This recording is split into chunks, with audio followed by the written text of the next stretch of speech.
How we treat others is a direct reflection of how we treat ourselves. Let's talk about that. Ooh, Rhett and Link style!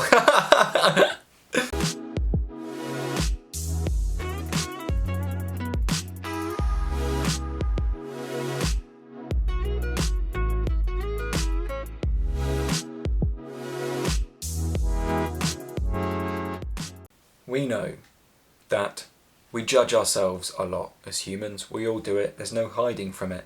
Even if you're not on the spiritual path, you're doing it to yourself. You can't deny it. Sounds like an arrogant statement to make, like I know everyone in the world. But, 95% of people who haven't done any spiritual practices or anything, it's just the default state, unfortunately. One of the conditions of being born on Earth seems to be that we all are, downloaded with this internal wound, which is I'm not good enough, or this feeling of I'm not worthy, or whatever.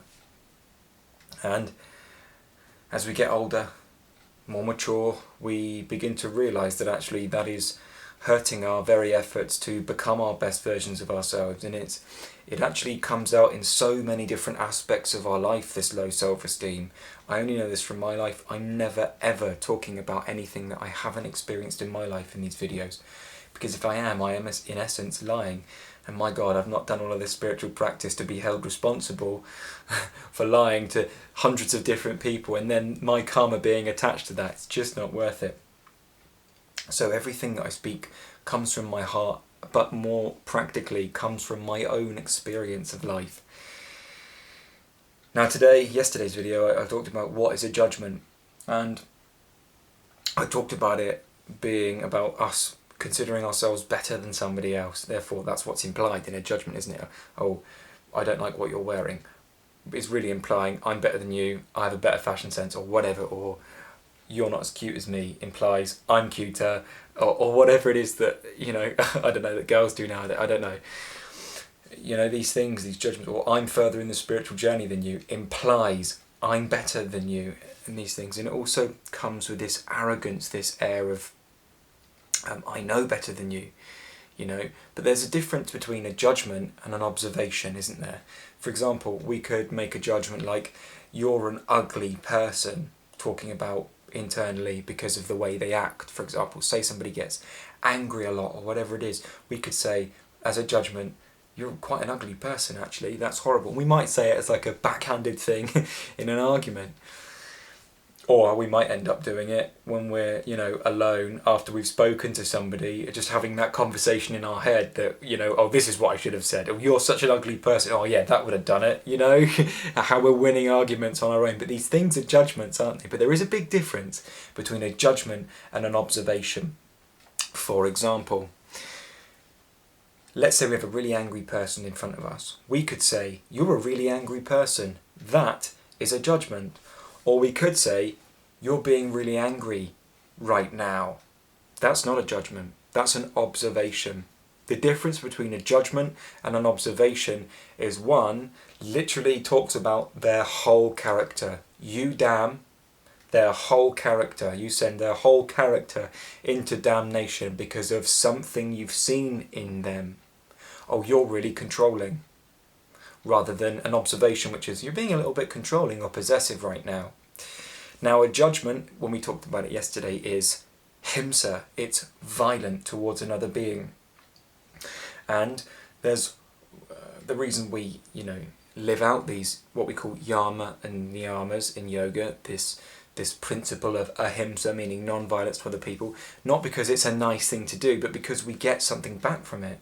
For example, and here's how the law of attraction really works, what we do, we get back what we put out into this world, right? That's how the law of attraction works.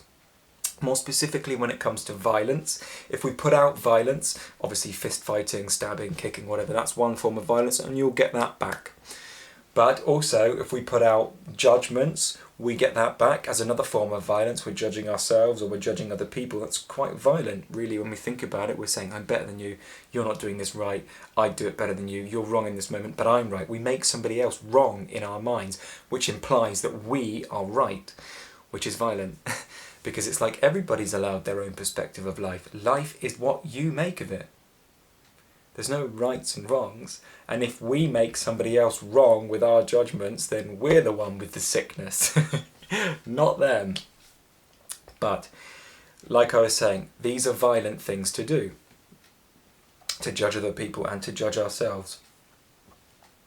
The judgment, however, sorry, I was talking about the superpower that we get. Because we are adhering to ahimsa, meaning non-violence, we get what in yoga is called, we get back, when we practice it properly, we get back what's called a siddhi, which translates almost literally to a superpower. And this is how the law of attraction works. That superpower from ahimsa, being non-violent, is that we don't get violence back. We might be an angry person inside, and then we find that people are angry at us in the external world, and that's just the way that it works, right? Your internal world is a reflection of your external world. And for example, when we stop doing that, when we stop getting angry at ourselves or whatever, or being violent towards ourselves, then we stop that externally. This is how the law of attraction really works. We could be the most still, divine, peaceful being in the world, and somebody might be angry at us 10 miles away or whatever, and as soon as they walk in the vicinity of us, or really angry, they come up, they get about 10 feet away from us in their radius, and they're suddenly like, oh, hey Jamie, how you doing? And they won't be angry at you. I've had examples of this in my life. I'm not joking, I just swan through life. I just walk around like just the happiest person in the world, and nobody bothers me.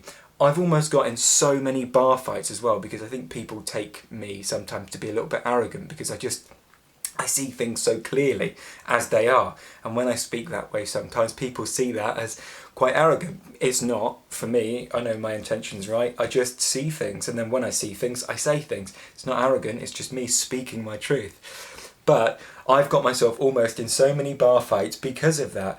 But something has stopped those bar fights. In the last second, the person will be diverted away from me or something. I haven't done anything wrong in that moment, but somebody else is just getting angry at me.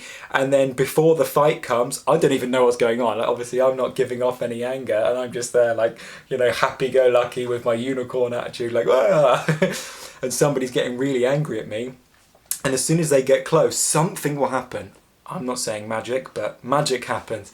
It's just the way the law of attraction works, because I don't have violence in me, because I practiced ahimsa in the last set. And some of my friends, I used to have a really good friend that used to be like, that's weird that keeps happening, because he used to notice it. I used to really annoy people, like really get them riled up, not because of I was intentionally doing it. It just happened when people were around me sometimes, again because I think they thought I was arrogant and that I knew better than everyone. I don't, of course, I'm an idiot, but that was the perception that they had of me. That was their projection of me, and it would annoy people.